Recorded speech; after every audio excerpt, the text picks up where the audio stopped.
Regarding the filibuster, at John Lewis's funeral, President Barack Obama said he believed the filibuster was a relic of the Jim Crow era. Do you agree? Yes. If not, why not abolish it if it's a relic of the Jim Crow era?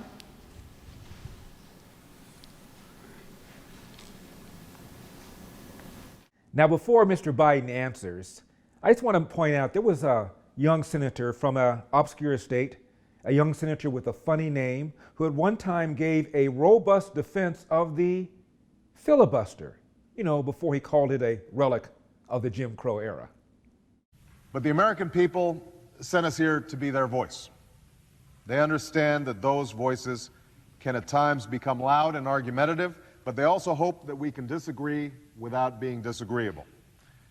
And at the end of the day, they expect both parties to work together to get the people's business done. What they don't expect is for one party, be it Republican or Democrat, to change the rules in the middle of the game so that they can make all the decisions while the other party is told to sit down and keep quiet. The American people want less partisanship in this town, but everyone in this chamber knows that if the majority chooses to end the filibuster, if they choose to change the rules and put an end to democratic debate, then the fighting and the bitterness and the gridlock will only get worse. And at one time, there was a senator from a small state of Delaware who likewise in 2005 gave an equally passionate defense of the filibuster. And I have never conducted a filibuster. But if I did, the purpose would be you have to deal with me as one senator. It doesn't mean I get my way. It means you may have to compromise. You may have to see my side of the argument. That's what it's about, engendering compromise and moderation. Ladies and gentlemen, the nuclear option extinguishes the power of independents and moderates in this Senate. That's it. They're done. Now, back to President Biden's answer as to why keep the filibuster if, in fact, it is a relic of the Jim Crow era. If not, why not abolish it if it's a relic of the Jim Crow era?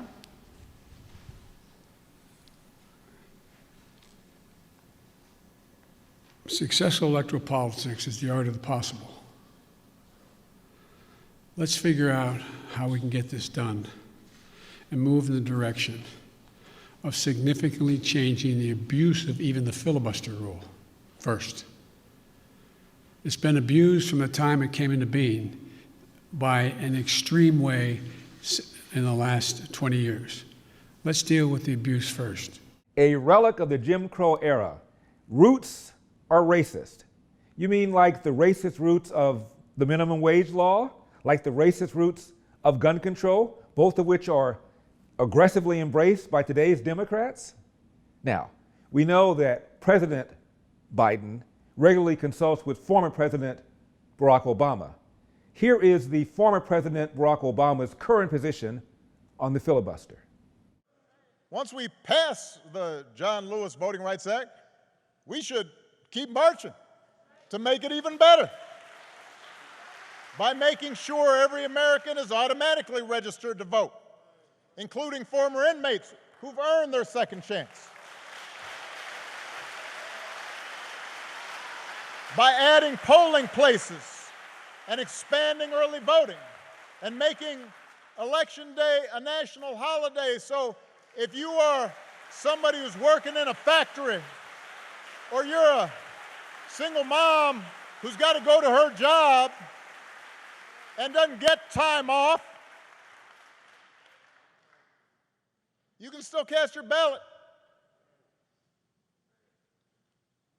by guaranteeing that every American citizen has equal representation in our government, including the American citizens who live in Washington, D.C. and in Puerto Rico. They're Americans.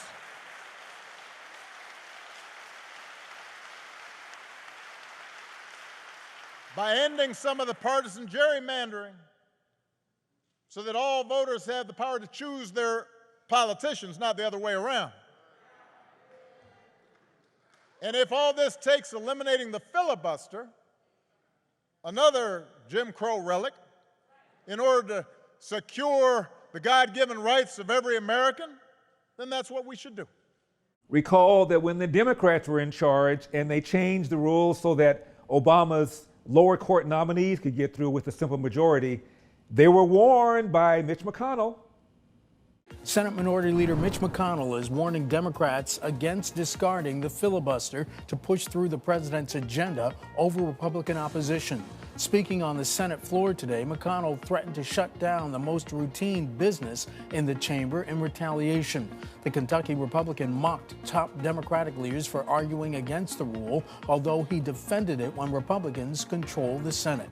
Again, they changed the rules so that Obama's lower court nominees could get through, and for the first time in the history of our republic, Republicans have routinely used the filibuster to prevent President Obama from appointing an executive team or confirming judges. The rule change will make cloture for all nominations other than the Supreme Court a majority threshold vote, yes or no. The Senate is a living thing, and to survive it must change, as it has over the history of this great country. again, Mitch McConnell warned them. Once again, Senate Democrats are threatening to break the rules of the Senate, in order to change the rules of the Senate. And over what? Over what? Over a court that doesn't even have enough work to do? The majority leader promised, over and over again, that he wouldn't break the rules of the Senate in order to change them. And let's not forget about the raw power at play here. On this point, the similarities between the Obamacare debate and the Democratic threat to go nuclear on nominations are inescapable. But that didn't stop the Democrats, did it? It's time to change. It's time to change the Senate before this institution becomes obsolete. So I say to my Republican colleagues, you don't have to like the laws of the land, but you do have to respect those laws and acknowledge them and abide by them. Consistent and unprecedented obstruction by the Republican caucus has turned advise and consent into deny and obstruct. McConnell talked about what would happen when the shoe is on the other foot. If you want to play games, set yet another precedent that you'll no doubt come to regret. Say to my friends on the other side of the aisle, you'll regret this, and you may regret it a lot sooner than you think. And change the rules they did. Democrats changed the rules so that Obama's nominees at the appellate level could get through with a simple majority. And when the Republicans regained control, well, Trump nominees got through at the Supreme Court level with a simple majority, just as McConnell warned would happen. A bitter Senate battle over President Trump's Supreme Court pick, culminating in a move so drastic, it's called the nuclear option. Vote, the ayes are 48. The nays are 52. After Democrats blocked a vote on Neil Gorsuch, Senate Republicans going nuclear, changing the number of votes needed to confirm a Supreme Court nominee from 60 to 51. Again, don't be deluded. It was the Democrats who changed the rules first. Look at this headline from NBC, not exactly a Republican supporting organization, you know. McConnell went nuclear to confirm Gorsuch, but Democrats changed Senate filibuster rules first. In 2013, Senate Democrats, then in the majority, triggered the nuclear option for the first time. Frustrated by what they considered the relentless Republican obstruction of Obama's appointments, Democrats, led by Senate Majority Leader Harry Reid of Nevada, changed the rules so that lower court and cabinet nominees could be confirmed with a simple majority rather than the typical 60-vote threshold, end of quote. Now, in September 2020, before the election, a former Democrat Michigan senator named Carl Levin wrote an op-ed piece where he warned about what would happen if the filibuster got destroyed. Here's what he said. Some progressives, probably because they assume Democrats are going to control the Senate after the election, are arguing that the filibuster should be abolished. In the words of John Steinbeck, I guess a man is the only kind of varmint that sets his own trap, baits it, and then steps in it. The temptation to end filibusters during consideration of legislation would create such a trap. It would exacerbate polarization by embracing one-party rule. It would strip Congress of the only procedural path to forcing negotiation and compromise, and it would be certain to backfire. Again, this is a Democrat former senator who says Democrats have successfully used the filibuster to prevent Republicans from cramming stuff down their throats. Democrats should also not forget that the filibuster has been used many times to advance or protect policies they believe in. When Republicans were in control of the Senate from 2003 to 2006, it was a Democrat minority that blocked a series of bills that would have severely restricted the reproductive rights of women.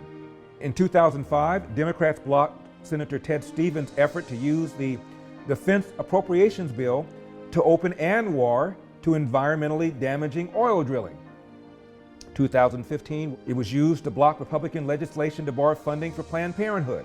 2018, blocked a bill that Trump had demanded for the southern border wall. At that time, an enraged Trump denounced the filibuster, urging Mitch McConnell to use the nuclear option, get it done, our country is counting on you, end of quote. So, when is a relic not a relic? When the shoe is on the other foot and those guys are in charge. What do they want to do? They want to abolish the filibuster so they can do a wealth tax, raise corporate taxes, raise personal income taxes, create a new state for Washington, D.C., a new state for Puerto Rico. Did I mention reparations? Did I mention the Green New Deal? Did I mention tuition forgiveness, debt forgiveness, and a whole bunch of other things that they're sure they're going to think of down the road? The filibuster has been used in order to create compromise. All of a sudden, the Joe Biden presidency that was supposed to unite us is no longer interested in compromise. Can you say hypocrisy? You live here? Yes. Well, maybe you know what a zombie is. When a person dies and is buried, it seems there's certain voodoo priests who have the power to bring him back to life. How horrible. It's worse than horrible because a zombie has no will of his own. You see them sometimes walking around blindly with dead eyes, following orders, not knowing what they do, not caring. You mean like Democrats? Now, we have been completely demonetized by YouTube, as you know. So in order to keep getting the Great Eldersky unfiltered and on demand, just go to LarryTube.com. That's LarryTube.com because we've got a country to save. And I'll see you next time.